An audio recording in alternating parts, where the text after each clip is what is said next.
கண்டா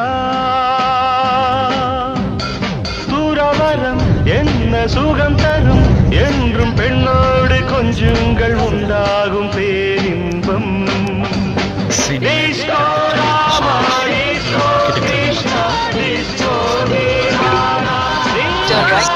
நம்ம சிந்திக்க போகிறது டேவிட் சூப்பராக காத்தடிக்கிறது லண்டன் ஜெயிலில்